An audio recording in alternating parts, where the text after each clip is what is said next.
नमस्कार बंधुगण मु सत्यव्रत आपको स्वागत करुच्ची मो यूट्यूब चैनल को। दयाकोरी आपने मो यूट्यूब चैनल सहित जड़ित रही था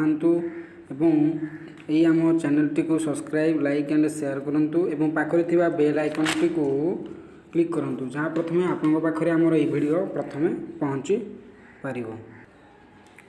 फ्रेंड्स बंधुगण आज आम टॉपिक होची किपरि आमे साम्स रे रजिस्ट्रेशन करिबा किंबा आईटीआई एवं डिप्लोमा पई किपरि आमे फॉर्म रजिस्ट्रेशन करिबा एवं तार टोटल फॉर्म फिलअप किपरि करिबा।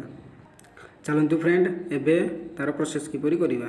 प्रथम आमे क्रोम ब्राउजर आपण खोल देबे। क्रोम ब्राउजर खोलिकी सेतिरे टाइप करिवे साम्स टाइप करिकी सर्च कर देबे। सर्च कर सारा पर एमती इंटरफेस आसजिवो। प्रथम interface student academic management system त्या ऊपर क्लिक करेंगे। क्लिक कर सारा पर इंटरफेस आसला आपन जहाँ जो अप्लाई करने चाहूँगे आईटीआई पढ़ाई चाहूँगे कि डिप्लोमा पढ़ाई चाहूँगे कि +3 पढ़ाई चाहूँगे किंतु एबे फ्रेंड्स मान एबे चलतु फ्रेंड एबे आमे जानिबा किपरि आईटीआई एवं डिप्लोमा रे फॉर्म फिलअप करबा। आपन जदि आईटीआई रे फॉर्म फिलअप करबा चाहूते तो आईटीआई पर क्लिक करेंगे और जदि आपन डिप्लोमा रे फॉर्म फिलअप करबा चाहूते तो डिप्लोमा पर क्लिक करेंगे यही पर क्लिक करेंगे। तो चलतु एबे आमे यार प्रोसेस किपरि आमे डिप्लोमा रे रजिस्ट्रेशन करबा एवं आईटीआई रे मध्य रजिस्ट्रेशन करबा। चलतु तो प्रथमे आपन को ऊपर स्क्रीन देखा स्क्रीन ऊपर क्लिक करेंगे तो आईटीआई पर आपन क्लिक कर देबे। आईटीआई पर क्लिक कर सारा पर एमती इंटरफेस आसो क्लोज कर देबे। तो आप यदि रजिस्ट्रेशन करनथिबे तो रजिस्ट्रेशन न्यू रजिस्ट्रेशन ऊपर क्लिक करेंगे।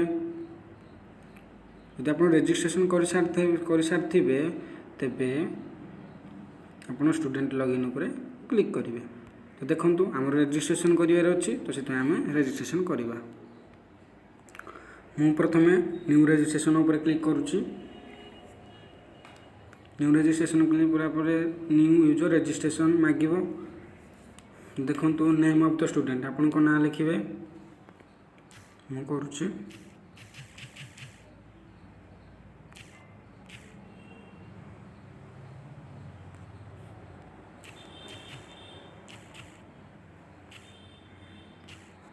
मोबाइल नंबर देबे। ईमेल देबे।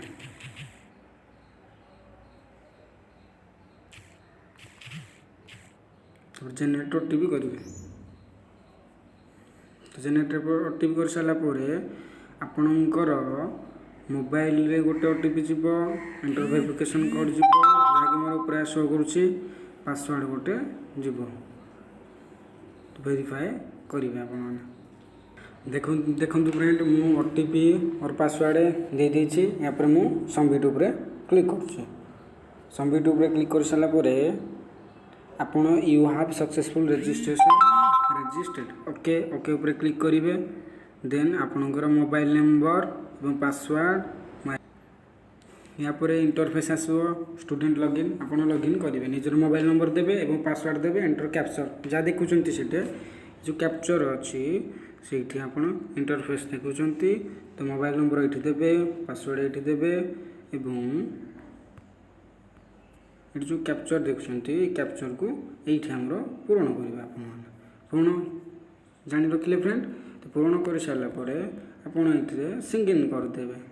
सिंगिन कलापर आपण फ्रंट पेज को चलिए। तो चलते तो फ्रेंड्स मु सिंगिन करके देखा। फ्रेंड्स माने सिंगिन कर सारा एमती गोटे इंटरफेस आसो।